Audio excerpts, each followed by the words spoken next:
एक उभरता हुआ राजनेता होता है।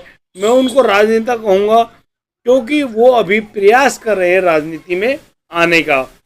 दोस्तों, इसी दौरान वह लगातार बहुत से नेताओं से मिलजुल रहा होता है, समाज सेवा कर रहा होता है और उससे हमेशा उसको दरकार होती है कि उसको कोई ना कोई पार्टी टिकट अवश्य दे दे ताकि वह चुनाव लड़ सके।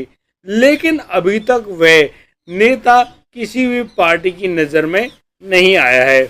इसी दौरान उस व्यक्ति को एक महिला के बारे में जानकारी मिलती है कि एक महिला है जिसकी अच्छे अच्छे नेताओं के साथ बड़ी जो अच्छी बैठकें हैं, जानकारी हैं, और यदि तुम उस महिला से संपर्क बना लो तो तुम्हें एक अच्छी पार्टी से बढ़िया टिकट मिल जाएगी और तुम चुनाव लड़ सकोगे।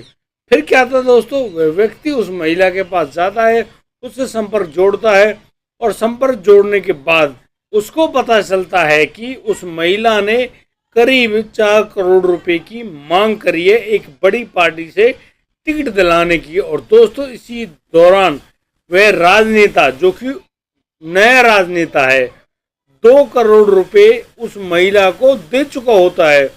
लेकिन वह एक दिन पुलिस स्टेशन में जाकर एक ऐसी रिपोर्ट दर्ज कराता है कि उसकी साथ बहुत बड़ी ठगी हो गई है और उसको उस महिला ने 2 करोड़ रुपए से ठग लिया है।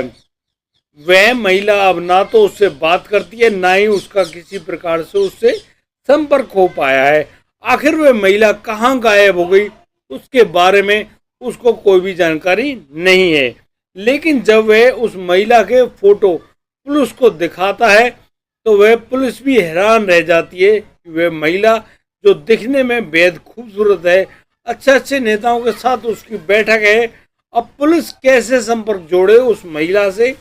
आखिर वह महिला कहाँ पर गायब हो गई है उसके बारे में कोई जानकारी नहीं है। फिर एक दिन पुलिस को एक ऐसी जानकारी मिलती है जिस जानकारी को पाकर पुलिस राजी हुई घूमती है और फिर एक दिन उस महिला को पुलिस के हत्थे चढ़ जाना पड़ता है। दोस्तों, आखिर वह महिला कौन थी और उस महिला ने उस राजनेता से इतनी जबरदस्त, इतनी बड़ी ठगी कैसे कर ली, आइए जानते हैं पूरी घटना को विस्तार से। नमस्कार, आदाब, सत श्री अकाल दोस्तों, मैं विषम प्रकाश स्वागत करता हूं आपका हमारे YouTube चैनल किस्से क्राइम के।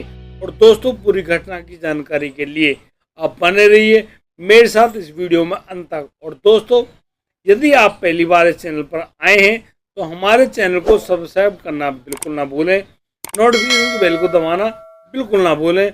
और दोस्तों, आज की घटना के बारे में बातचीत करते हैं उससे पहले हमारी वीडियो को लाइक अवश्य कर दें। दोस्तों, आज का बेहद ही हैरान कर देने वाला जो मामला है वह सामने आया है जयपुर के ग्रामीण क्षेत्र से। जयपुर का जो ग्रामीण क्षेत्र होता है वहाँ का वह उभरता हुआ राजनेता होता है जिसको लगातार बड़ी बड़ी पार्टियों से टिकट मिलने का इंतजार हो रहा होता है। वह लगातार पार्टियों के बड़े बड़े नेताओं के तलवे चाटता हुआ घूम रहा है और वह कोशिशें कर रहा है कि उसको टिकट मिल जाए एक बड़ी पार्टी से। और फिर क्या, वो उस टिकट के ऊपर चुनाव लड़ेगा और चुनाव लड़ने के बाद उसके तो बल्ले बल्ले, यानी कि अब वह अच्छा पैसा कमा सकेगा, समाज में लोगों की अच्छी मदद कर सकेगा। बस इसी मामले में वह लगातार इसी कोशिश में बना हुआ है कि उसको एक अच्छी पार्टी से टिकट मिल जाए। दोस्तों, जैसा कि आप जानते हैं, राजस्थान में इस समय भारतीय जनता पार्टी की सरकार है। यह राजनेता भी ऐसी ही एक बड़ी पार्टी से टिकट मांगने के जुगत में लगा हुआ होता है। उसी दौरान उसके पास एक सूचना मिलती है कि यदि आपको टिकट चाहिए तो तुम इस महिला, जो कि तुम फोटो में देख रहे हो, इस महिला से संपर्क जोड़ लो। ये महिला बहुत से नेताओं को जानती है और ये देखिए, ये कुछ फोटोग्राफ हैं। इन फोटोग्राफ के माध्यम से आप जानो कि ये बहुत बड़े बड़े नेताओं से मिलती जुलती रहती है, उनके साथ पार्टियां करती हैं और ये देखो उनके बहुत सारे फोटो। दोस्तों, उस महिला के साथ बहुत से बड़े राजनेताओं के फोटो थे। अब वह व्यक्ति आश्चर्यचकित रह जाता है कि भाई अब तो काम बन गया, यह मैडम मिल जाए, बस इसकी थ्रू मुझे एक बड़ी पार्टी से टिकट मिल जाएगी और मैं चुनाव लड़ लूंगा। इस प्रकार से व्यक्ति उस महिला से संपर्क साधने की कोशिश करता है। इसी दौरान उस व्यक्ति को उस महिला के नाम के बारे में पता चलता है। उस महिला का नाम होता है बबीता। बबीता से जब संपर्क जोड़ा जाता है तब पता चलता है कि बबीता की तो बहुत बड़े बड़े नेताओं से मुलाकातें हैं, वह बहुत से बड़े नेताओं को जानती है और उनके पर्सनल नंबर उस बबीता मैडम के पास उपलब्ध हैं। वह चाहे तो तुम्हें बहुत अच्छी टिकट दिला सकती है, एक अच्छे जगह से, जहां से चुनाव लड़ने के बाद तुम बहुत जल्दी अच्छे नेता बन जाओगे। और दोस्तों, बस इसी लालच में अब वह राजनेता उस बबीता मैडम से मुलाकात करने के लिए जगह सुनिश्चित करता है। और दोस्तों, एक बड़े होटल में बबीता मैडम से उस राजनेता की मीटिंग होती है और उसी मीटिंग में तय होता है कि यदि उनको उस नामी पार्टी से टिकट चाहिए तो उनको 4 करोड़ रुपए खर्च करने होंगे। यह सारा पैसा पार्टी फंड में जाएगा। दोस्तों, इस बात पर वह राजनेता राजी हो जाता है, लेकिन यहाँ पर बबीता मैडम इस बात को बताती हैं कि भाई आधे पैसे आपको टिकट लेने से पहले देने होंगे और आधे पैसे टिकट लेने के बाद। दोस्तों, इसी प्रकार से वह राजनेता उस महिला को 1,90,00,000 रुपए जमा कर चुका होता है, लगभग 2 करोड़ रुपए, और वह इंतजार में होता है कि अब उसको उस पार्टी की तरफ से घोषणा हो जाए उसके नाम की और उसको टिकट मिल जाए। वह इसी इंतजार में बैठा हुआ होता है। और दोस्तों, अब जब वह पार्टी उस जगह से चुनाव जीत चुकी होती है तब तक उस व्यक्ति के नाम की कोई भी घोषणा नहीं होती है। चुनाव से पहले तो लगातार बबीता मैडम उस व्यक्ति को समझाती रहती है, बताती रहती है कि उनको टिकट अवश्य मिलेगी, लेकिन यहाँ तो टिकट किसी अन्य व्यक्ति को मिल जाती है और वह चुनाव भी जीत जाता है और दोस्तों उनकी सरकार भी बन जाती है, लेकिन उस राजनेता का कहीं पर भी कोई भी नाम नहीं आता है। वह बहुत ज़्यादा परेशान, दुखी हो जाता है और वह अब लगातार बबीता मैडम के पास फ़ोन करता है, लेकिन सबसे ज़्यादा हैरानी की बात तो यह होती है कि उस बबीता मैडम का फ़ोन नंबर मिलना ही बंद हो जाता है। उसके किसी भी प्रकार से कोई भी संपर्क सूत्र उस राजनेता के संपर्क में नहीं होते हैं, यानी कि वह राजनेता लगातार उस महिला से संपर्क लगाने की, संपर्क जोड़ने की कोशिश तो करता है, लेकिन उसके किसी से भी कोई भी बातचीत नहीं हो पाती है। वह करीब 2 महीने तक इंतजार करता है। उसके बाद थक हार कर वह जो जयपुर के ग्रामीण क्षेत्र का जो थाना है उस थाने में जाकर उस महिला के खिलाफ ठगी की रिपोर्ट दर्ज करवाता है और उन फोटोग्राफ्स को पुलिस को दिखाता है कि यह वह महिला है जिसने उनके साथ करीब 2 करोड़ रुपए की ठगी करी है, उसको आप गिरफ्तार कर लीजिए। उस महिला ने हमारा जीना मुहाल कर दिया है। लेकिन दोस्तों, सबसे हैरानी की बात तो यह होती है कि पुलिस को भी महिला के बारे में कोई भी जानकारी नहीं होती है। लेकिन दोस्तों, बुरे काम का बुरा नतीजा। दोस्तों, एक दिन पुलिस के पास एक ऐसी सूचना मिलती है, उस सूचना के तहत अब राजस्थान पुलिस सीधी रवाना हो जाती है पंजाब, अमृतसर के लिए। दोस्तों, अमृतसर में जाने के बाद जब पुलिस एक ऐसे नामी स्थान पर पहुंचती है, वहां के ठाट बाटों को देखकर पुलिस खुद ही हक्की बक्की रह जाती है और पुलिस सच में ही यह सोचने लगती है कहीं इस महिला के किसी बड़ी पार्टी के नेताओं से सच्चे संपर्क तो नहीं है, कहीं पुलिस की लेनी देनी पड़ जाए।